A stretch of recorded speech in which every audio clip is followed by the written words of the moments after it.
Remember a few weeks ago, I did a beer review on an Italian lager, and I was saying I really haven't had any, Italian-styled lagers or pilsners before, other than Peroni.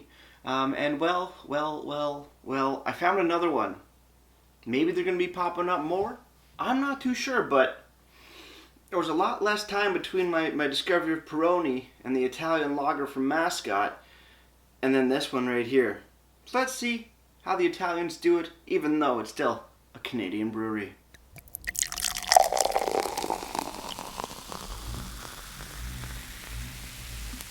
Beer, beer, beer, beer, beer, beer, beer. Hello everybody, welcome back to me, Maperuski from the Ruski Review. And today the beer that I have for you guys is in a short little can. We have this beer, Marco Polo, Italian style Pilsner from Indie Ale House. Boom. Little can. Indie Ale House is out of Toronto, Ontario. This is coming in at 5% alcohols by volume. No listed IBUs on the can, on the website, or on Untapped.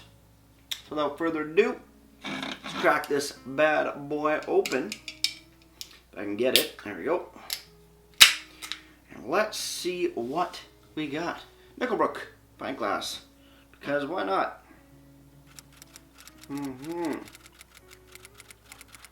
Third Italian beer? Second Italian beer, that's Italian style beer on the channel. I haven't done a review for Peroni, I don't think.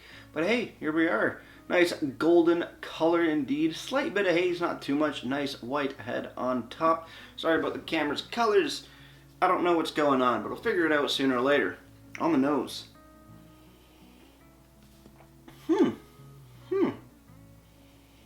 Grainy, hoppy. That's very broad. Yeah, grainy, little bread. More of like an earthy floral hop aroma off here, with a nice little kick of citrus in the back end, like a lemon lime sort of deal, and a little, yeah, again, florally. Wow, big hop presence on this. It's one of the most hopped aroma lagers I think I've had in quite some time, or ever. Yeah, grainy, slightly bready in the beginning, moving into a citrusy, floral, and light earthy hoppiness to it. Damn, okay. Yet also sharp and refreshing of a nose. Very nice indeed, very inviting. Let's dive in.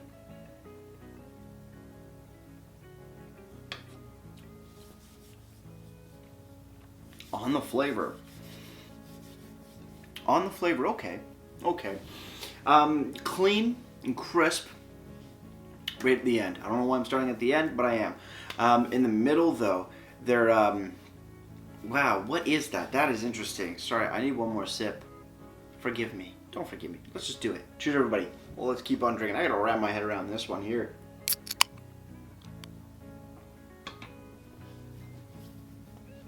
Okay, let's start from the beginning. Lemon, lime, citrusy, sparkling water. Subtle undertones of bread, close to a sourdough sort of thing. And then finishing with a sharp bitterness, hop bitterness indeed, yeah, but kind of hard to pinpoint out what exactly it is. It's sort of like a mixture between sourdough and citrus rind. Not orange, more like lemon lime rind. And some florally bitterness as well. Pretty interesting. Not really sure what's going on with it, but it's a wild ride indeed. Yeah. Lemon lime mineral water, sparkling mineral water, light breadiness, finishing with a floral, somewhat sourdoughy, and also citrus rind bitterness, which doesn't linger too long and then finishes fairly clean. A crispy boy indeed, with a good amount of effervescence and light body. But that lemon limey sparkling mineral water sort of taste in the beginning I'm not a big fan of it. Then again, I'm not a fan of sparkling water. So that's just me. But is it crisp and absolutely refreshing and refreshing? Is absolutely crisp and refreshing? Indeed it is. This is a very interesting beer. Not one of my favorites, gonna be very honest with you, but quite enjoyable. I prefer the mascot Italian lager. Marco Polo though, still coming in swinging. The mouthfeel on here is fantastic. Marco Polo Italian style Pilsner from Indie Ale House. 5% ABV, no listed IBUs. Description we have: clean, crisp balance of malt and hops. Ingredients: water, malted barley, hops, and yeast. Return for deposit, blah blah blah. On the bottom, do you have a packaged on date? Yeah, it's upside down. The 8th of July, 2021. So, a little over 2 months old, but hey, it's it's a lager, it's a Pilsner. You're really not going to get too, you're going to have any problems drinking a little older. Moving over to the website, indiealehouse.com. Go to the beer section, you will find Marco Polo. Italian Pilsner. A short, sweet description: a crisp and light, dry hopped Pilsner for you to enjoy. What dry hops they use, I do not know, but the key ingredients are European hops. So there's no American super fruity or anything. More traditional, probably some noble hops rather than some New World stuff. Totally cool with it. So I'm getting a little bit more of that floral, somewhat earthiness out of it, and then more of a citrusy lemon lime sort of flavors. They're not the bright and more fruit forward, sweeter American varieties of hops, which is totally fine. I mean, it's Italian Pilsner. It'd be very weird if they used American hops, or a majority American hops, in a European style. It would seem counterproductive. I think you can agree with me on that. As for Untapped, Marco Polo has been given a 3.56 bottle caps out of 5. That's out of 999 ratings. 3.56, solid rating, right sort of in the average, I'd say. Good stuff indeed. As for the price of the beer, $3.25 for the 355 ml short boy can. Now, not many breweries, Left Field does, Indie Ale House does, some of them it seems, do the short cans. I think Ace Hill's another one of them. I'm not a big fan of short cans because the price does, like $3.25 for this beer should be a tall boy, variety. At $3.55 short boy can and at $3.25, I feel like I'm getting gypped a little bit, especially it only being a 5% Pilsner. Essentially, it's just a 5% Pilsner. So I'm not a big fan of the price, but if you're getting it just to try it once or twice, totally justifiable.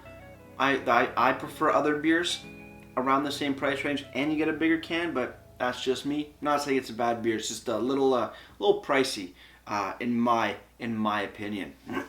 But that said, just in the final sip, let's get ready to drink and wrap this thing up.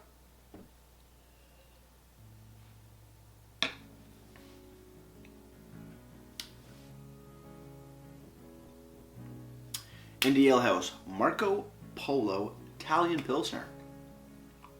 Not bad at all. I like the bigger hop presence to the beer. You don't really see see this much hop presence in Pilsners and whatnot, especially in American lagers. Then again, this is Italian. Solid offering indeed. Floral, lightly earthy, nice lemon lime citrusy notes to it. Not a big fan of the lemon lime minerally sparkling water thing in the beginning of the sip. That's more of a me problem than a beer problem. Beer overall is a solid offering. I'm just not a huge fan of it, and it is a little expensive in my mind for a short can version. Tall can at $3.25, or even if I get like $3.35, I'm okay with that. But short can, not too big of a fan. Overall, Indie Ale House Marco Polo gets a solid 7.3 out of 10 for me. Before I leave you guys, if you have any comments, questions, or beers you want to review in the future, you can leave all that information down in the comment box below. If you want to go out and like this video or subscribe to me, Mate Brewski, that'd be greatly appreciated as well. With all that said, guys, that's going to do it for me, Mate Brewski, like I always say, crack a beer and enjoy. Cheers.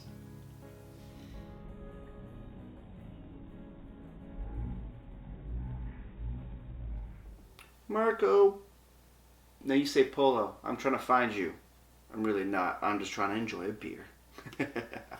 Cheers.